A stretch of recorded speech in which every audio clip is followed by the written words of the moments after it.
P T I نے ہمیشہ اس ملک میں فساد و انتشار کی سیاست کی ہے. اس کا چیف منسٹر ہے کے پی میں ایک دن عوامی کام نہیں کیا سوائے انتشار اور فساد پھیلانے کے علاوہ. فائنل کال جو کہ مس کال بھی ہوئی اور رانگ کال بھی ہوئی اور ڈیڈ کال بھی ہوئی اور وہ چپل چھوڑ کے بھاگے وہ لوگ. عمران خان سے پارینہ ہو چکا ہے جس میں گھوست ملازمین کو ٹریس کیا جا رہا ہے. میٹرک سسٹم بھی لگایا گیا ہے. پلاننگ اور اسٹریٹجی میں نے بنا لی ہے. سرپرائز وزٹ مختلف دفاتر کا کروں گا. میں ان کی اٹینڈنس بھی چیک کروں گا. Jamaat Islami M Q M کے جو میئر ہے آمریت کے دور میں آئے دونوں جماعتوں کے میئر اور ناظمین ان کی کارکردگی کہاں ہے. مصطفیٰ کمال صاحب کو 300 ارب سے زیادہ کا فنڈ ملا شہر کے لیے. کراچی شہر کے حالات ہوئے یہ 4 فلائی اوور بنانے سے اور 4 انڈر پاس بنانے سے شہر کے حالات نہیں بدلتے. جمہوریت کا بنیادی مقصد یہ ہے کہ عوام کے لیے کام کرنا, عوام کے لیے جینا, عوام کے لیے مرنا. اس ملک کا مستقبل صرف بلا بھٹو زرداری ہے. تو جب الیکشن ہوں گے یقین سے کہتا ہوں پاکستان پیپلز پارٹی کامیاب ہوگی.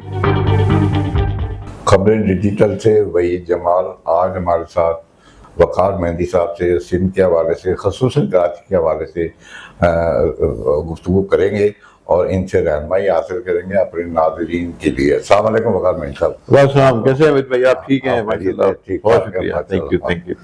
وقار مہندی صاحب کیا حال چال ہے؟ آپ خیریت سے ہیں؟ اللہ کا شکر سب خیریت. وقار مہندی صاحب ہم پہلے شکریہ ادا کرتے ہیں کہ آپ نے اپنی پروگرام کو مصروفیت میں سے آپ نے ہمیں وقت دیا ہے. ہم آپ سے یہ گزارش کریں گے کہ آپ کا جو پیپل پارٹی سے آپ کا تعلق جو ہے یہ میں سمجھتا ہوں, میں نے دیکھا بھی ہے, میں چشمدید گواہ ہوئی ہوں کہ آپ کا آبائی تعلق آپ کے والد سے سلسلہ چل رہا ہے. یہ تو آپ کے والد صاحب جو تھے وہ بھٹو صاحب کے بانی پیپل پارٹی کے رکن تھے اور بڑی ان کی خدمات تھی. آپ کو یہ چیز بھی وہ وراثت میں ملی ہے اور آپ بھی غالباً 30-35 سال سے اس پیپل پارٹی سے منسلک ہیں. آپ نے وقار بھائی آپ کراچی کے رہائشی بھی ہیں. آپ نے کراچی کو جس انداز سے دیکھا, جیسے اپنے آپ نے کو شعور آیا, آپ نے کراچی کو جس انداز سے دیکھا اور آج اس کراچی کو آپ جس انداز سے دیکھ رہے ہیں, پیپل پارٹی کی حکومت بھی یہاں پر جو نا ایک طویل عرصے سے اقتدار میں ہے. اس کے علاوہ جہاں تک انفراسٹرکچر کے بارے میں بات کیا جائے, لوکل گورنمنٹ کے بارے میں, تو میئر بھی یہاں پر جو نا ہر جو نا اسٹیک ہولڈر کے میئر رہے ہیں. جماعت اسلامی کا بھی 2 مرتبہ میئر رہا ہے, ایم کیو ایم کے بھی 2 مرتبہ میئر رہے ہیں. اس وقت آپ کی میئر شپ بھی کراچی کی آپ پیپل پارٹی کے پاس ہے. یہ کراچی جو آج سے آپ نے 50 سال پہلے دیکھا تھا, جو آج دیکھا تھا, آپ اس کو کس انداز سے دیکھتے ہیں؟ بسم اللہ الرحمن الرحیم. ایک تو میں بہت شکر گزار ہوں آپ کا جمال صاحب.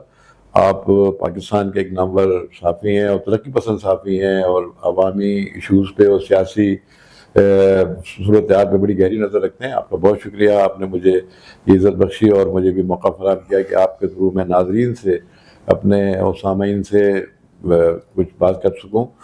اور میں بنیادی طور پہ پیپلز پارٹی کا ایک ورکر ہوں, ادنا سا ورکر ہوں اور گراس روٹر ہوں. سب سے بڑی بات یہ کہ گراس روٹ سے آئے ہوں. اور میرے والد جناب جن کا نام سید اصغر مہدی تھا, وہ جب بھٹو صاحب نے پارٹی بنائی اور جب وہ کراچی آئے میراج محمد خان اور طارق عزیز کے ساتھ یہاں پہ, تو میرے والد نے جو کہ اس سے پہلے کمیونسٹ پارٹی پاکستان میں کام کرتے تھے, اس سے وابستہ تھے, انہوں نے وہ چھوڑ کے پاکستان پیپلز پارٹی جو تھی بھٹو صاحب کی موجودگی میں انہوں نے جوائن کی اور وہ مختلف عہدوں پہ بھی فائد رہے. اور میرے والد جو تھے اس وقت کے ورکرز کو اسٹڈی سرکل میں لیکچر بھی دیا کرتے تھے.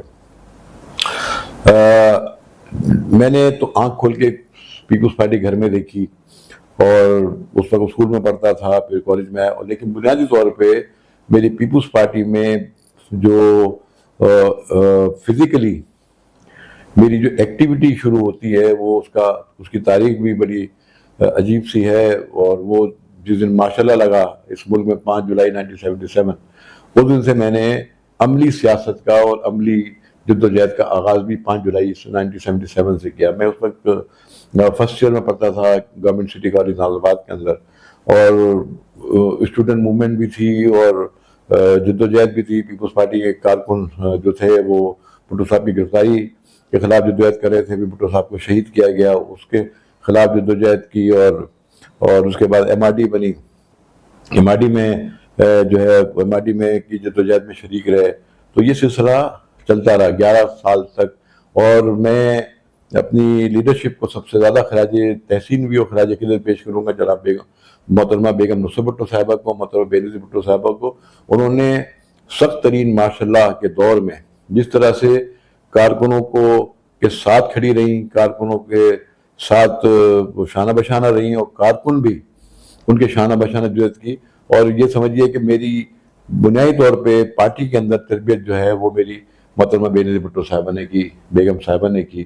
ہم انہی کے نقش قدم چلتے رہے، وہ سکھاتی بھی تھیں، بتاتی، اور اتنا کارکنوں کے ساتھ پیار محبت رکھتی تھیں کہ میں آپ کو نہیں بتا سکتا، کسی کارکن کے ساتھ کوئی تکلیف ہو جائے تو ان کے آنکھ میں آنسو آ جاتا تھا. وہ بہت پریشان ہو جاتی تھی، اپنے کارکنوں کی خیریت پوچھتی تھیں، جو جیلوں میں تھے ان کا پوچھتی تھیں، جو ان کے خاندان ان کے گھر والوں کی خیریت پوچھتی تھیں. تو اسی طرح سے، اور میں بتاؤں کہ میں بنیادی طور پہ جب پارٹی میں جو میرا پہلا عہدہ میرا ہے وارڈ کا، میں انفارمیشن سیکرٹری بنا، اور بنیادی طور پر میں 30 سال تک پیپلز پارٹی کی شعبہ اطلاع سے وابستہ رہا، 30 سال تک. اور یہ 30 سال میرے جا کے پورے ہوتے ہیں 2017 میں، جب مجھے سندھ کے جنرل سیکرٹری کا یہ عہدہ ملا. تو اس وقت تک میں انفارمیشن سیکرٹری کے مختلف شعبوں میں، جس میں وارڈ بھی تھا، سٹی ایریا بھی تھا، ڈسٹرکٹ بھی تھا، ڈویژن بھی تھا، پھر صوبے کا. تو یہ گراس روٹ سے گریجولی میں پارٹی میں نے اپنی خدمات انجام دی، اور میں لیڈرشپ کا بھی بہت مشکور ہوں کہ انہوں نے مجھ پہ ہر پوزیشن پر جہاں بھی میں رہا انہوں نے مجھ پہ اعتماد کیا، اور میں نے بھی پوری دیانتداری سے اور نظریاتی بنیادوں پہ اور لیڈرشپ کی لائن پر میں نے کام کیا. جو ہدایت مجھے ملی میں نے اس کو مکمل کرنے کی کوشش کی، چاہے وہ اس کے لیے ہمیں کتنی بھی مشکلات سے گزرنا پڑا، لیکن ہم نے ہار نہیں مانی، اور ہم وہ اپنا جو پولیٹیکل ٹارگیٹ تھا وہ ہم نے اچیو کیا. پاکستان پیپلز پارٹی آپ کو معلوم ہے کہ بنیادی طور پہ پرامن سیاست پہ یقین رکھتی ہے، عدم تشدد پہ یقین رکھتی ہے. کبھی بھی پاکستان پیپلز پارٹی کے کارکنوں نے کبھی ہتھیار کی سیاست نہیں کی، کبھی مسلح سیاست نہیں کی. ہم نے ہمیشہ محترمہ بے نظیر بھٹو شہید ہمیشہ ہمیں انہوں نے یہی درس دیا کہ ہم نے قلم کی سیاست کرنی ہے اور پرامن سیاست کرنی ہے. اس لیے آپ دیکھیں گے کہ ہماری اسٹوڈنٹ یونین جو ہے اس کا نشان بھی جو ہے وہ ہاتھ میں قلم ہے. لوگوں نے اس شہر کو برباد کیا، اس شہر کو شہید ذوالفقار علی بھٹو کی شہادت کے بعد اس کو فرقہ وارانہ بنیادوں پہ تقسیم کیا گیا، اس کو لسانی بنیادوں پہ تقسیم کیا گیا. اور یہ سارا جو آپ اگر دیکھیں گے ماضی میں اور تاریخ میں جائیں گے تو یہ وہ دور ہے جو جنرل ضیاء الحق کا دور ہے. اس دور میں یہاں پہ فرقہ وارانہ فسادات کرائے گئے شہر کے اندر، اس شہر میں لسانی فسادات کرائے گئے، بھائی کو بھائی سے لڑایا گیا. یہ شہر اس سے پہلے آپس میں اتنا شیر و شکر ہو کے رہتا تھا کہ پڑوس میں کسی بھی زبان بولنے والے کا رہتا تھا تو وہ اپنا سگا بھائی سمجھتا تھا، اپنے خاندان کے فرد سمجھتا تھا. یہ نظر ڈالی گئی، یہ دیواریں کھڑی کی گئیں، یہ نفرتیں پیدا کی گئیں، تقسیم کیا گیا لوگوں کو، اور اس شہر کی سیاست کو ایک نیا رنگ دیا گیا. یہاں پہ آپ نے دیکھا کہ پی این اے کی موومنٹ چلی، اور پی این اے کی موومنٹ کیا تھی؟ نظام مصطفیٰ کے نام پہ پی این اے موومنٹ چلائی گئی، لوگوں کے جذبات کو ابھارا گیا مذہب کے نام پہ. لیکن کیا ہوا؟ وہ ثابت ہوا کہ وہ ڈالر تحریک تھی، وہ جس طرح سے لوگوں کو ورگلایا گیا، اور یہاں پہ جس طریقے سے لوگوں کے گھروں، آپ کو معلوم ہے کہ ہمارے ایک ساتھی حبیب الرحمان خٹک جو بنارس میں رہتا تھا، پیپلز پارٹی کارکن تھا، جماعت اسلامی کے لوگوں نے اس کے گھر کو آگ لگائی، اس کے لوگوں کو زندہ تک جلا دیا. ہمارے کارکنوں نے، ایک اللہ بندہ ہمارا جو لیاقت آباد میں کا کارکن تھا، وہاں پہ اس پہ تشدد کر کے اس کو مار دیا گیا، اس کی لاش کھمبے سے مار دی گئی، اس کی لاش کی بے حرمتی کی گئی. تو پیپلز پارٹی کے کارکنوں نے جمہوریت کے لیے جتنی قربانیاں دی ہیں، جتنی اذیتیں برداشت کی ہیں، کوڑے کھائیں، پھانسیاں کھائیں، اور اس سے بڑھ کے، اور اگر آپ دنیا کی سیاسی تحریک دیکھیں، جو جدوجہد دیکھیں، تو میں یہ کہتا ہوں کہ پیپلز پارٹی سے بڑی سیاسی جدوجہد نہیں ہے کسی کی. جس خاندان کے 4 لوگ شہید کیے گئے، شہید ذوالفقار علی بھٹو، شہید محترمہ بے نظیر بھٹو، شاہ نواز بھٹو، مرتضیٰ بھٹو، اور بیگم نصرت بھٹو صاحبہ کے ساتھ جو ضیاء کے دور میں جس طرح تشدد کیا گیا، قید و بند کی سہولتیں برداشت کی گئیں، قذافی اسٹیڈیم میں ان کے سر پہ لاٹھی ماری گئی، ان کو خون سے نہلا دیا گیا، لیکن انہیں ہار نہیں مانی، اور وہ ثابت قدمی کے ساتھ، مضبوط اعصاب کے ساتھ، بیگم صاحبہ بھی اور محترمہ بے نظیر بھٹو شہید بھی، وہ دونوں کھڑی رہیں. اور بیگم بے نظیر بھٹو شہید کو شہید ذوالفقار علی بھٹو نے اپنی زندگی میں اپنا جانشین قرار دیا تھا، اور ان کے لیے یہ ان کی ٹریننگ بھی انہوں نے اپنے ہاتھوں سے کی. اگر آپ کو یاد ہو کہ جب بھٹو شہید شملہ معاہدے کے لیے گئے تھے تو بیگم بینظیر بھٹو شاید ساتھ تھیں, تو ان کو ٹرین کر رہے تھے, ان کو سکھا رہے تھے. تو یہ انہوں نے اپنی زندگی میں ہی کہہ دیا تھا کہ بے نظیر بھٹو شہید ساتھ بھی اسی کے رکھتے تھے, ساتھ ہی رکھتے تھے, ان کو ٹرین کر رہے تھے. اور آپ دیکھیں کہ محترمہ بے نظیر بھٹو نے جب پارٹی کی لیڈرشپ سنبھالی اور وزیر اعظم بنی تو دنیا ان کی لیڈرشپ کی معترف تھی. دنیا بڑے بڑے ممالک, چاہے امریکہ تھا, چاہے برطانیہ تھا, یا یورپین کنٹریز تھی, یا افریقن کنٹریز تھی, یا مڈل ایسٹ تھا, یا گلف کنٹریز تھیں, وہ سب کے سب محترمہ بے نظیر بھٹو کو ایک عظیم لیڈر مانتے تھے. شہید ذوالفقار علی بھٹو کے بعد اگر کوئی لیڈر تھا اس ملک کے اندر تو وہ محترمہ بے نظیر بھٹو شہید تھی. اچھا وقار مہندی صاحب, یہ تمام قربانیاں, اس سے کوئی انکار نہیں کر سکتا, پیپل پارٹی کی قربانیاں ہیں. ان کی جو پیپل پارٹی کی قربانیاں وہ جمہوریت کے لیے تھیں. ایک ان کا جو منشور ہے وہ بنیادی بات ہے جمہوریت, ہر جو نا عوام کی بے سہولیت. لیکن ہم یہ دیکھ رہے ہیں کہ اس وقت جو سندھ کی صورتحال جو بھی ہے, لیکن خصوصاً جو ہے یہ کراچی جس زبوں حالی کا شکار ہے, جبکہ عوام ہر دور حکومت میں سیاستدانوں کو ووٹ بھی دیتے ہیں, پارلیمنٹ میں بھی پہنچاتے ہیں اپنے مسائل حل کرنے کے لیے, لیکن ہمیں جو نتیجہ, جو رد عمل, جو نتیجے سامنے آئے ہیں وہ تو نہایت ہی مایوس کن ہیں. اس کی کیا وجوہات ہے؟ کیا سیاستدانوں کی عدم توجہ ہے, یہاں کوئی آپس کی کشیدگی ہے, سیاستدانوں کی کشیدگی ہے, کھینچا تالی ہے, اقتدار کا جھگڑا ہے کہ دیکھیں اس میں عوام بری طرح جو پسے, کہیں گٹر لائنیں, کہیں روڈوں کا حال دیکھیں, کراچی سے گھنٹوں لگ جاتے ہیں آنے جانے میں. ہر آدمی جو ہے عام ورکر پریشان ہے. یہاں تک کہ دیکھیں آپ کو موقع ملے پیپل پارٹی کو, پیپل پارٹی کا بھی بس اقتدار ہے, آپ اور پیپل پارٹی کا بنیادی کراچی میں گڑھ جو شناخت تھی پیپل پارٹی میں وہ تھی لیاری.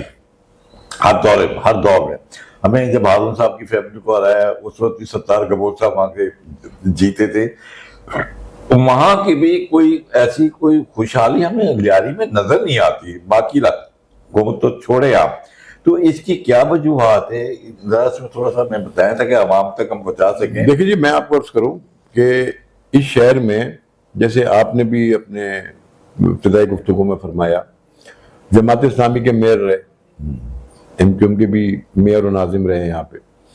3 دفعہ موقع ملا جماعت اسلامی کو, 2 دفعہ افغانی صاحب, 1 دفعہ نعمت اللہ خان صاحب, 1 دفعہ فاروق ستار صاحب, مصطفیٰ کمال صاحب, پھر وسیم اختر صاحب. 3 میئر اور ناظم, اور اس طرح جماعت اسلامی کے 3 رہے. اور مجموعی طور پہ اگر آپ دیکھیں کہ جماعت اسلامی اور ایم کیو ایم کے جو 2 میئر ہیں وہ دونوں آمریت کے دور میں آئے. 87 میں ضیاء الحق, ٹھیک ہے, 2005 میں مشرف, جماعت اسلامی کے تینوں ادوار آمریت کے دور میں, ٹھیک ہے جی. اور ایم کیو ایم نے تو 2001 کے الیکشن کا بائیکاٹ کر دیا تھا. دونوں جماعتوں کے میئر اور ناظمین, ان کی کارکردگی کہاں ہے, کیا ہے؟ مصطفیٰ کمال صاحب کو 300 ارب سے زیادہ کا فنڈ ملا اس شہر کے لیے, 300 ارب سے زیادہ کا, یہ میں ریکارڈ پہ بات کر رہا ہوں. اسی طرح سے نعمت اللہ خان صاحب کو بھی لگ بھگ کم و بیش یہ فنڈ ملا. اگر دونوں کو فنڈ کو جوڑا جائے تو 500 بلین روپیز کے فنڈز ان کو ملے ان 10 سالوں میں یا 9 سالوں میں جو بھی پیریڈ بنتا تھا ان کا. لیکن کراچی شہر کے حالات وہی تھے. یہ 4 فلائی اوور بنانے سے اور 4 انڈر پاس بنانے سے شہر کی حالت نہیں بدلتی. شہر کے بنیادی مسائل, سیوریج, پانی, سڑکیں, صفائی, یہ ہے بنیادی کام. یہ فلائی اوور کی پوزیشن بھی ہے کہ ذرا بارشیں ہوں تو مسئلہ لگا دیتے. میں آپ دیکھیں نا, اگر آپ ان پرانے فلائی اوور دیکھیں, ان کے سسپینشن جوائنٹ جو ہیں وہ نکل گئے, بہت سی خرابیاں اس میں پیدا ہو گئی. اور آپ کو میں ایک بات بتاؤں کہ مشرف کے دور میں ایک فیڈرل گورنمنٹ نے ناردرن بائی پاس بنایا تھا جو کہ شیرشاہ کے بعد جب 10 ٹن ہوتا ہے وہ پورا گر گیا تھا. بالکل وہ گر گیا تھا. اس وقت ایم کیو ایم کے ہی وفاقی وزیر تھے جو کہ اس کے انچارج تھے, وہ گر گیا تھا. اتنی ناقص صورتحال تھی. وہ جو ناردرن بائی پاس کا جو ایک موڑ تھا شیرشاہ گلبائی سے آگے آتے ہوئے وہاں پہ. تو میں یہ پوچھتا ہوں کہ ان لوگوں نے کیا کیا, جبکہ پاکستان پیپلز پارٹی حکومت جب بھی آئی ہے چاہے شہید ذوالفقار علی بھٹو کے دور میں، اور آپ تو ایک سینئر ترین صحافی ہیں، اور آپ کے سامنے ایوب خان کا دور بھی ہے، یحییٰ خان کا دور بھی ہے، بھٹو شہید کا دور بھی ہے، ضیاء الحق کا دور بھی ہے، اس کے بعد آنے والی حکومتوں کے ادوار بھی ہیں۔ بھٹو صاحب آئے، انہوں نے اس شہر کی ترقی کے لیے شارع فیصل ہو، مختلف پروجیکٹ ہوں، عباسی شہید ہو، سپر مارکیٹ ہو، پورٹ قاسم ہو، پاکستان اسٹیل مل ہو، مختلف ادارے ہوں، انہوں نے بنائے۔ اور آپ کو بتاؤں کہ فیڈرل گورنمنٹ کی جو بیوروکریسی تھی وہ تیار نہیں تھی پاکستان اسٹیل مل کو کراچی میں بنانے پر۔ وہ کہتی تھی کہ اس اسٹیل مل کو فیصل آباد لے جاؤ یا ہری پور لے جاؤ یا کہیں اور بنائے، کراچی میں نہیں بنائے۔ بھٹو صاحب نے کہا میں نے اس کو کراچی میں بنانا ہے۔ ایسے ہی کراچی بھٹو صاحب نے کہا کہ میں نے اس کو سندھ میں بنانا ہے اور سندھ کے شہر کراچی میں بنانا ہے۔ بھٹو صاحب نے اس کا سنگ بنیاد رکھا کراچی میں۔ اس اسٹیل مل کے نتیجے میں اس شہر کے 25,000 سے زائد لوگوں کو روزگار ملا، کہ روزگار کے ذرائع پیدا کیا، کیونکہ ہمارا بنیادی نعرہ ہے روٹی کپڑا اور مکان، پیپلز پارٹی کا بنیادی نعرہ اور آج بھی ہے۔ اور اس کا میں مقصد سمجھا دوں اپنے ناظرین کو، لوگوں کو، روٹی کپڑا مکان کا مقصد یہ ہے کہ حکومت پیپلز پارٹی کی جب آئے گی تو وہ اتنے وسائل پیدا کرے گی، لوگوں کی قوت خرید کو مضبوط کرے گی کہ وہ روٹی بھی حاصل کر سکے، مکان بھی حاصل کر سکے اور کپڑا بھی حاصل کر سکے۔ اس کا بنیادی مقصد یہ ہے۔ ہم لوگوں کی، ہمارے دیکھیں جمہوریت کا بنیادی مقصد یہ ہے کہ عوام کے لیے کام کرنا، عوام کے لیے جینا، عوام کے لیے مرنا، کیونکہ ہم ایک جمہوریت پسند پارٹی ہیں، جمہوری سوچ کے حامل لوگ ہیں، اور اس ملک میں اگر جمہوریت کسی متعارف کرائی ہے تو وہ شہید ذوالفقار علی بھٹو نے کرائی ہے۔ ذوالفقار بھائی، اس میں تو کوئی دو رائے نہیں ہے کہ بھٹو صاحب نے اپنی پہلی دور حکومت میں بڑے ہی جو ہے اہم فیصلے کیے، جیسے ابھی آپ نے اسٹیل مل والی بھی بتایا ہے۔ اچھا، انہوں نے کچھ ادارے بھی جو قائم کیے، جتنے ادارے انہوں نے نیشنلائز کیے بھٹو صاحب کے دور میں، انہوں نے ایک یہ پازیٹو سوچ تھی کہ چلو یہ عوام کو اس کے استفادہ حاصل ہو، نہ کہ چند لوگوں کو اس کا استفادہ حاصل ہو۔ لیکن وہ ادارے جو انہوں نے اس مقصد کے لیے، فلاحی مقصد کے لیے، عوام کے لیے کیے تھے، آج تو زبانی کا شکار ہے۔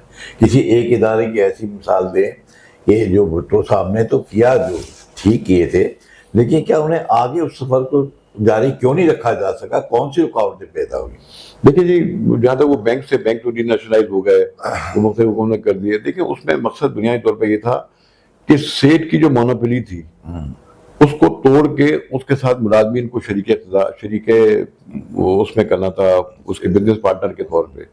اور آپ کو یہ بتاؤں آپ کو کہ جب وہ ہوئے تو سیٹ کے سامنے مزدور کو بٹھایا، اس کو زبان دی۔ اگر آج مزدور کھڑے ہو کے اپنے مالک کے سامنے بات کرتا ہے اپنے حق کے لیے تو وہ بھٹو صاحب کی دی ہوئی زبان ہے، وہ دیا ہوا شعور ہے اس کا، ٹھیک ہے نا۔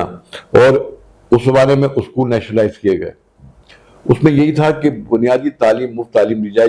جس زمانے میں وہ جو پرائیویٹ اسکول تھے وہ فیسیں لیتے تھے، سرکاری اسکول کم تھے، تو اسے اس کو نیشنلائز کیا گیا۔ دیکھیں بھٹو صاحب نے ایک مثبت سوچ کے ساتھ اقدام اٹھائے سارے۔ اگر آپ دیکھیں تو ان کی سوچ جو تھی وہ پیور عوامی سوچ تھی، عوام کے لیے کام کرتے تھے، اور انہوں نے اسی لیے کیا کہ لوگوں کو تعلیم ملے۔ اور آج بھی اللہ شکر ہے کہ نظام تعلیم کے حوالے سے جو ہمارے سرکاری اسکول ہیں وہ کافی اس کی صورتحال بہتر بنا دی گئی ہے۔ ہم نے 50,000 سے زائد ٹیچر جو ہے HSC PSC GST اس میں بھرتی بھی کی، کالج کی ایجوکیشن بھی دی گئی۔ اور ابھی آپ نے خود دیکھا ہوگا کہ گورنمنٹ ڈیلی کالج کا ڈیلی اسکول کا بچہ اسے فرسٹ پوزیشن حاصل کی ہے۔ ریاست آباد کریم آباد کے بعد جو اسکول ہے گورنمنٹ ڈیلی اسکول، اس کے بچے نے فرسٹ پوزیشن حاصل کی۔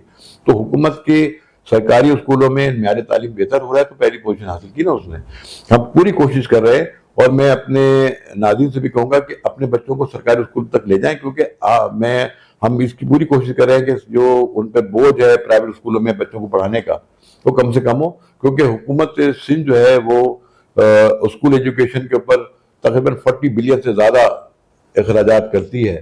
اس میں مفت تعلیم، اس کتابیں بھی فراہم کی جا رہی ہیں، مفت سہولیات بھی فراہم کی جا رہی ہیں۔ ہم اسکولوں کے حالت بہتر بنانے کی کوشش کر رہے ہیں۔ وزیر تعلیم بھی، بالخصوص وزیر اعلیٰ سندھ بلال بھٹو زرداری کی ویژن کے مطابق تعلیم کی سہولیات کے حوالے سے ہمہ وقت جو ہے وہ کوشاں رہتے ہیں، محنت کرتے ہیں، کام کرتے ہیں، اور اس حوالے سے ہم مزید اس میں کوشش کریں کہ تعلیمی اداروں کو ہم بڑھائیں۔ اب آپ دیکھیں کہ ہم نے اقتدار میں آنے کے بعد سے اب تک 12 سے زائد یونیورسٹیاں سندھ میں ہم نے قائم کی ہیں۔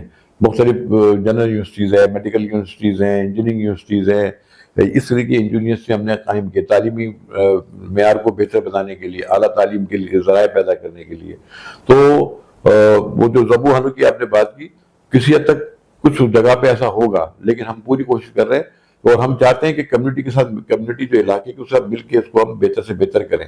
اور جہاں پہ کوئی شکایت آتی ہے ٹیچرز کی یا نان ٹیچنگ اسٹاف کی، اور اس طرح سے ہم کوشش کرتے ہیں کہ اس کو بھی ایڈریس کریں اور ان کو سخت ان کے خلاف تعدیبی کارروائی کریں جو لوگوں کے ساتھ کو تنگ کرتے ہیں، اسکول میں نہیں آتے ہیں یا غیر حاضر وقار بھائی یہ ایک بڑی عام ہے، اور یہ اس ذات پہ میں ذات کی حد تک تو انکار نہیں کیا جا سکتا کہ یہاں پر سندھ کے اندر جو بشمول کراچی اور سرکاری اداروں میں گوشت ملازمین جو ہیں ان کی بہت زیادہ بڑھتی ہے، جو کاموں پہ نہیں جاتے اور ڈیوٹیوں پہ بھی جاتے، لیکن وہ ظاہر سیلری ان کو مل رہی ہے، اس سے وہ فنڈ پہ یا بوجھ نہیں ہے کیا اس کے لیے؟ ان کو ٹریس کیا جا رہا ہے. ابھی پبلک اکاؤنٹ کمیٹی کا ایک اجلاس ہوا تھا جس میں گوشت ملازمین کے حوالے سے خاص طور پہ KMC کے اندر یا مختلف شہری اداروں کے اندر یا ایجوکیشن ڈپارٹمنٹ کے، یہ سارے ابھی اس کے لیے آپ کو معلوم بایو میٹرک سسٹم بھی لگایا گیا ہے. بایو میٹرک سسٹم کے ذریعے بھی جو ہے کافی لوگوں کے ٹریس ہو گئے ہیں.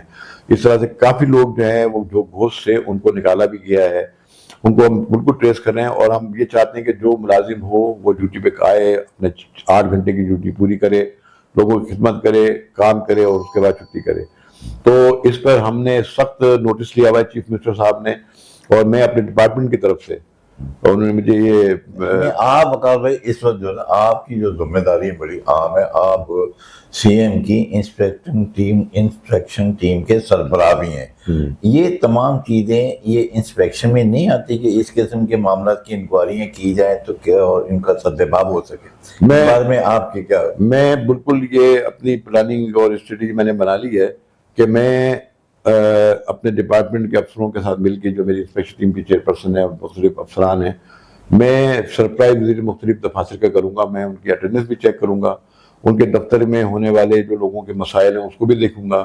لوگوں کی شکایتیں بہت بڑھ کے آتی ہیں میرے پاس کہ میرا کام نہیں ہو رہا اور ڈیلے ہو رہا ہے، یہ ہو رہا ہے، وہ ہو رہا ہے. تو میں آپ کے توسط سے میں ان کو بھی یہ وارن کرنا چاہتا ہوں کہ اپنی ڈیوٹی انجام دیں، وقت پہ آفس آئیں، وقت پہ اپنے گھر جائیں، اور جو اس کی پابندی نہیں کرے گا اس کے خلاف سخت تعدیبی ایکشن کریں گے.